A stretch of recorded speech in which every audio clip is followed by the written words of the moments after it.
Malachi Morgare was the first Irish saint to be canonized by a pope. He's most famous now for his prophecy of the popes. St. Malachy's prophecy about Pope Francis is about to happen in 2024. According to this prophecy, Pope Francis is predicted to be the last pope, and an apocalypse will happen during his time. But what does this mean for this year, and could a possible apocalypse happen if this prophecy is true? The reign of a particular pope.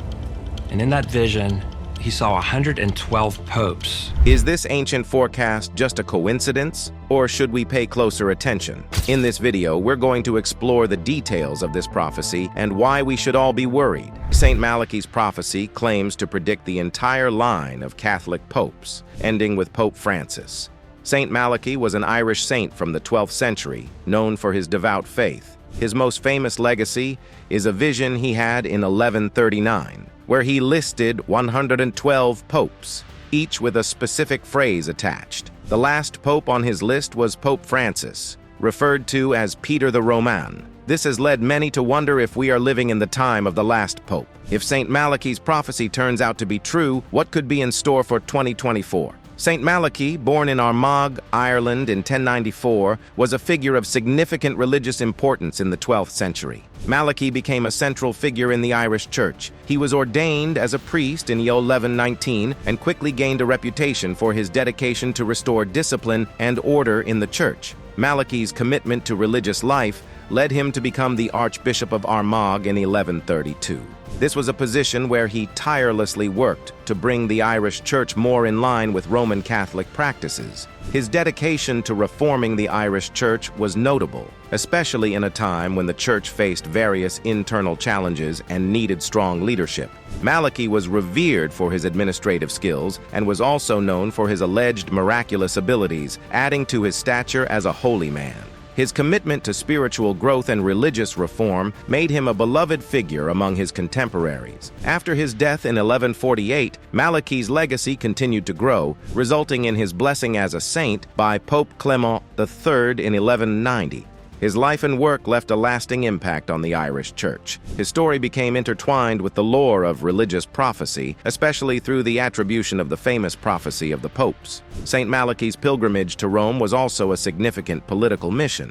In 1139, he set out to meet with Pope Innocent II to obtain cloaks for the bishops of Armagh and Cashel. This journey marked a pivotal moment in his career as a church reformer, reflecting his commitment to strengthening the ties between the Irish Church and the Holy See.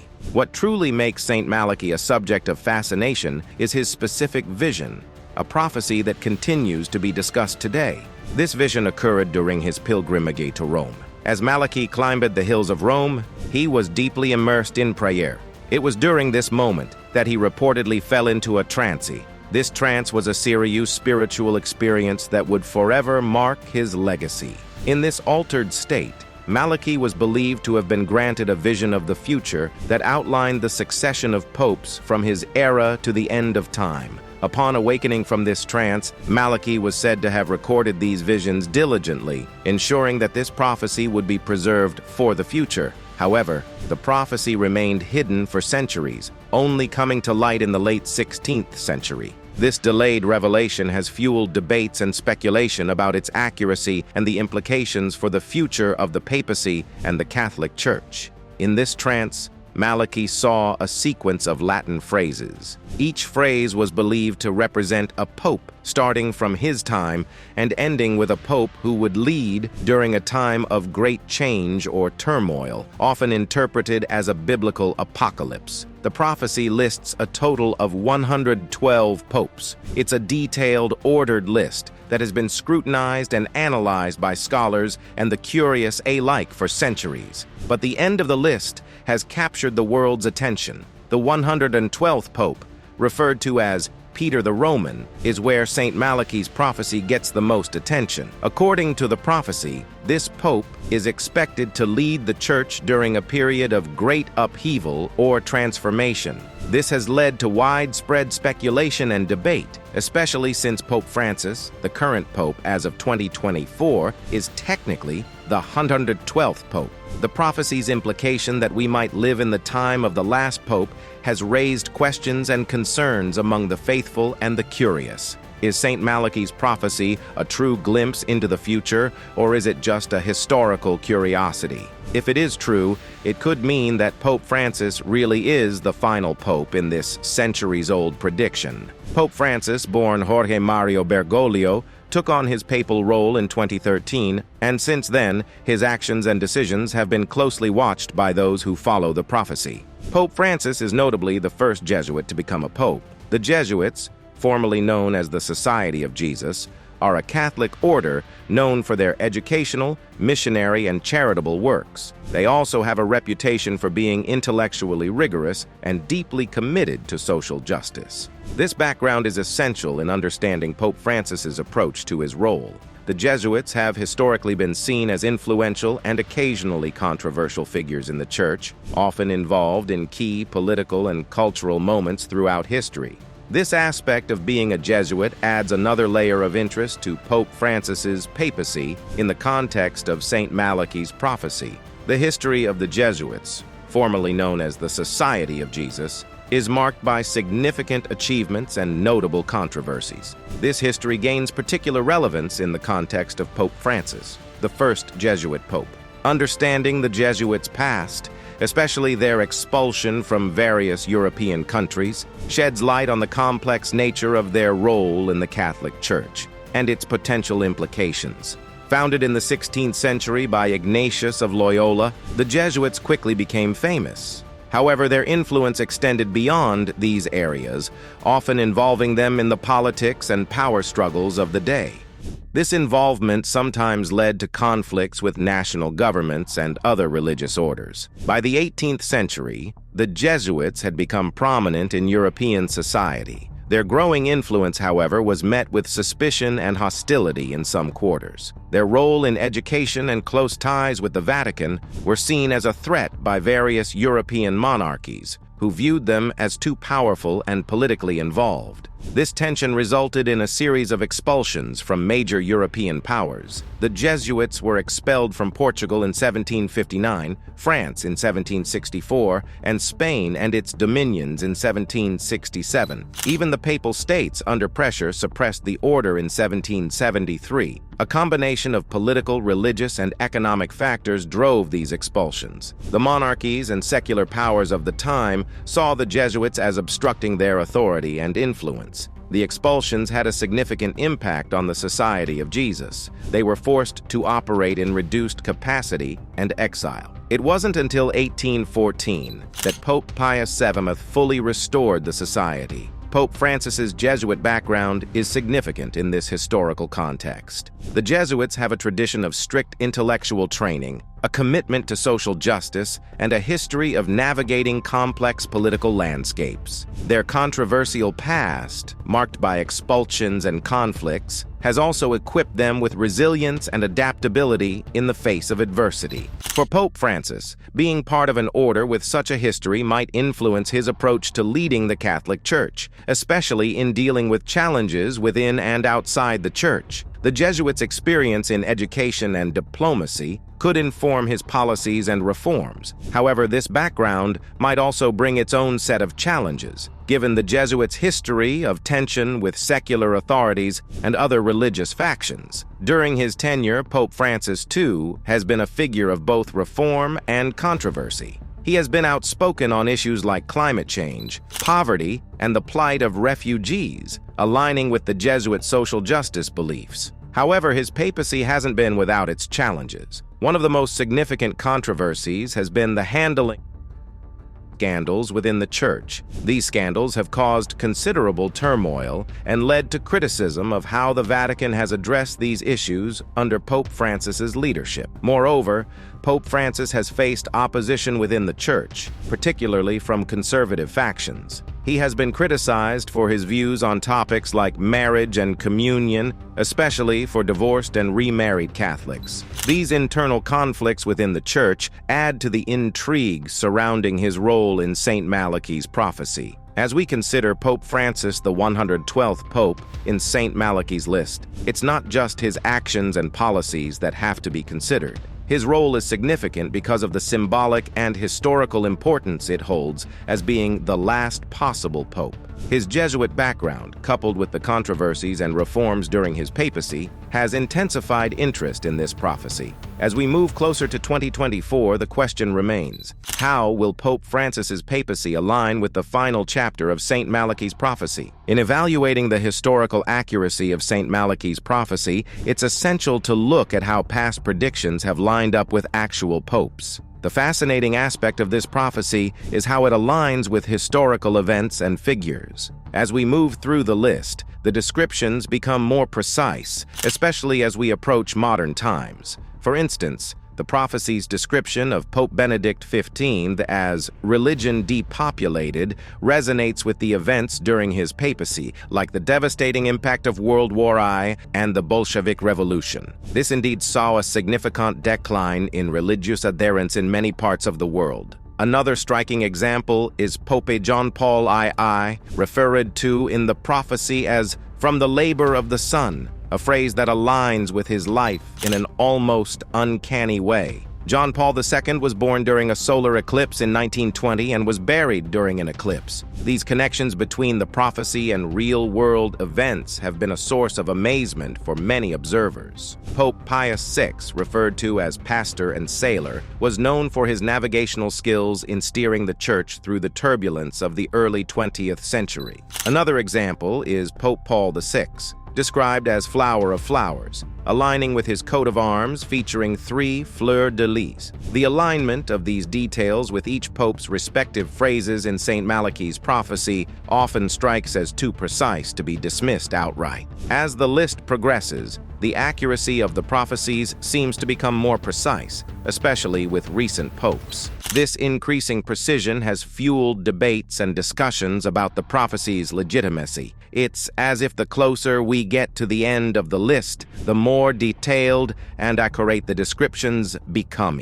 However, balancing this discussion with a healthy dose of skepticism is important. Critics of the prophecy argue that the interpretations are often made to fit the narrative after the fact. For instance, some argue that the phrases used in the prophecy are vague enough to be interpreted in several ways to match different popes. This retrospective fitting, they argue, diminishes the prophecy's credibility. Additionally, skeptics point out that no solid historical evidence confirms that St. Malachy wrote this prophecy. Some historians suggest that it might have been a forgery from a later period, possibly intended to influence a papal conclave. This perspective challenges the authenticity of the prophecy and raises questions about its origins. Considering these skeptical viewpoints, it becomes clear that there are also valid arguments questioning its accuracy and origin. As we discuss the prophecy, it's important to keep these skeptical perspectives in mind. They remind us to approach such predictions with a critical eye. The section of St. Malachy's prophecy concerning Pope Francis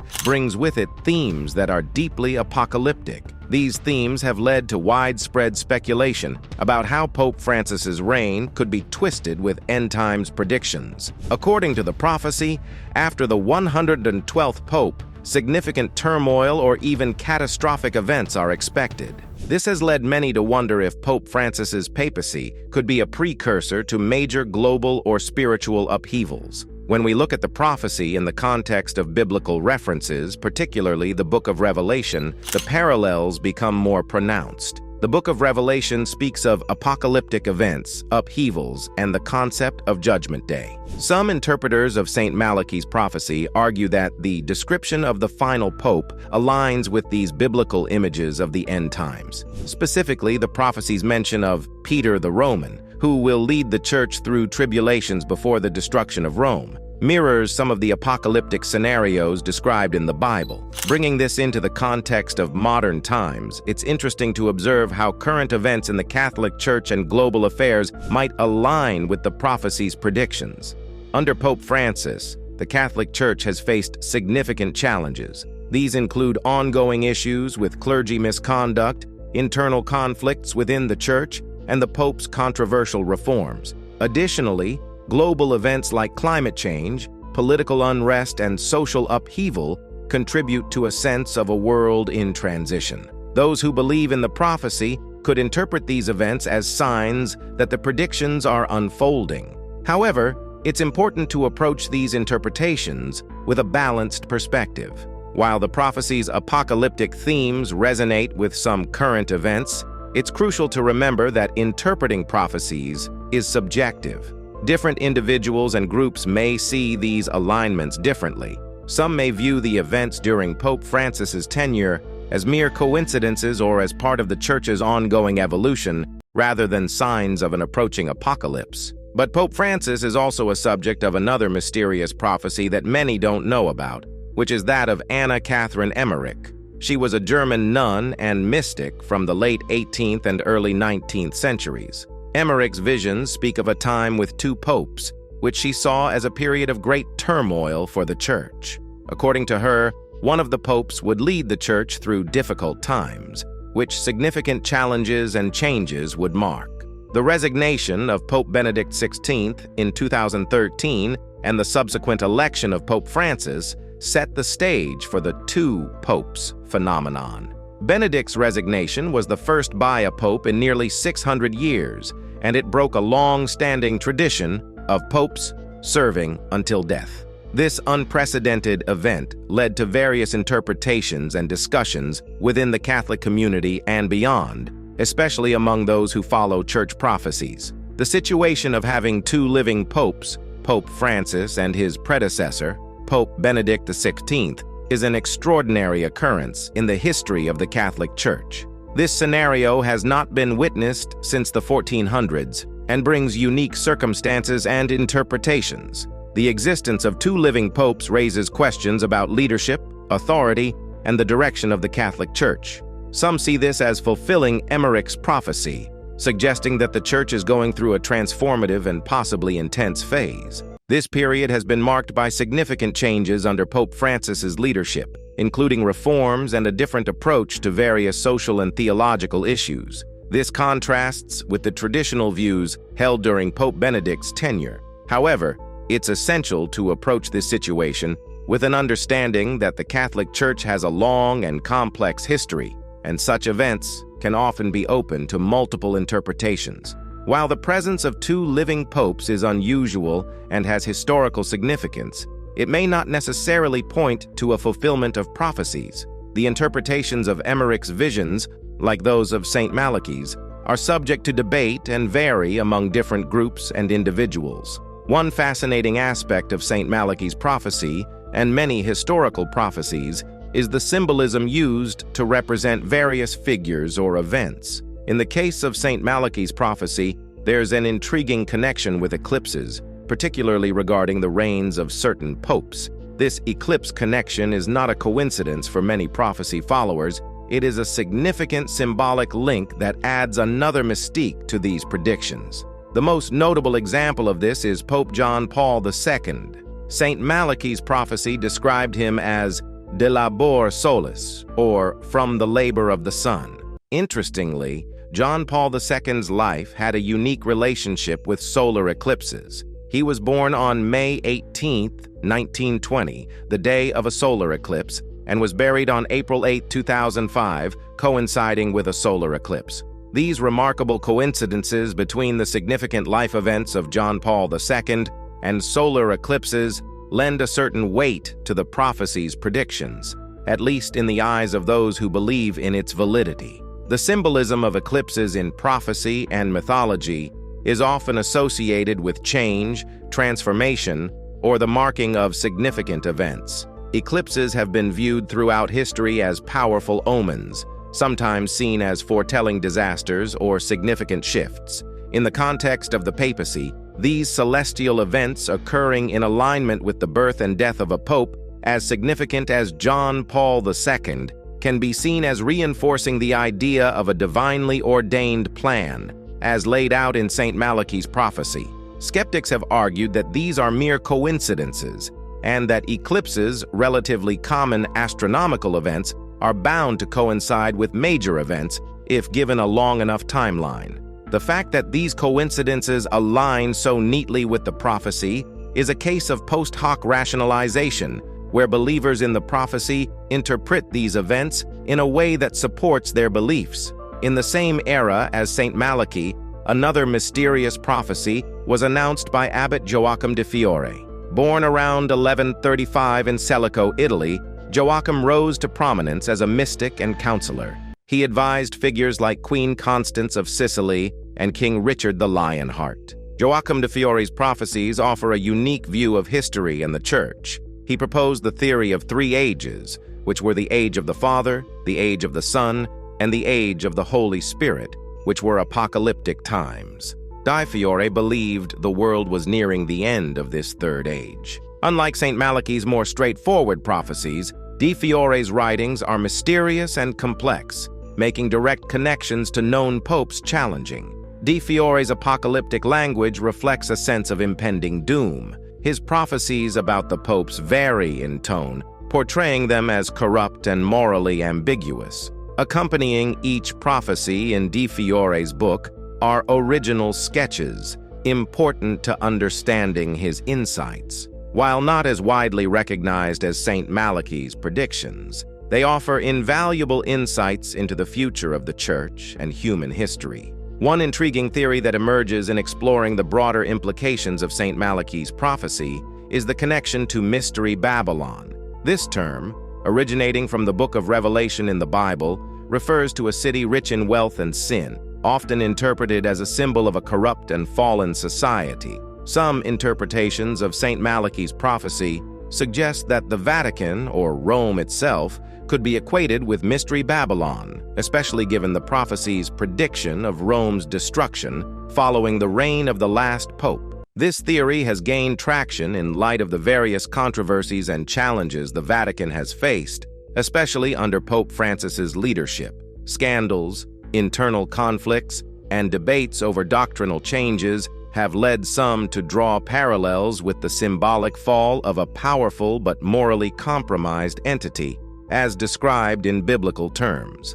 However, it's crucial to approach this interpretation with caution, as it is a subject of much debate and can be seen as a controversial and even a radical viewpoint. Moving beyond religious prophecy, the global and cultural impact of Pope Francis's papacy and the prophecy itself is undeniable. Pope Francis, with his emphasis on social justice, environmental concerns, and a more inclusive approach to the Church's teachings, has influenced the Catholic community and the wider world. His leadership has sparked discussions on issues like climate change, poverty, and the role of religion in modern society. The prophecy, with its apocalyptic overtones and mysterious predictions, has also had a cultural impact. It has fueled books, documentaries, and endless discussions among the faithful and the secular. The speculation about the end times and the Pope's role in such a scenario has prompted people to reflect on the nature of religious belief, the interpretation of ancient texts, and the future of organized religion. The prophecy and Pope Francis's role in it is a fascinating chapter of the Catholic Church. Although the signs in real life match the prophecy, it is yet to be seen if this prophecy will come true or not. Outro, thanks for exploring with us on Beyond Discovery. If you enjoyed these revelations, click now on the next video that pops up on your screen. It's unbelievable.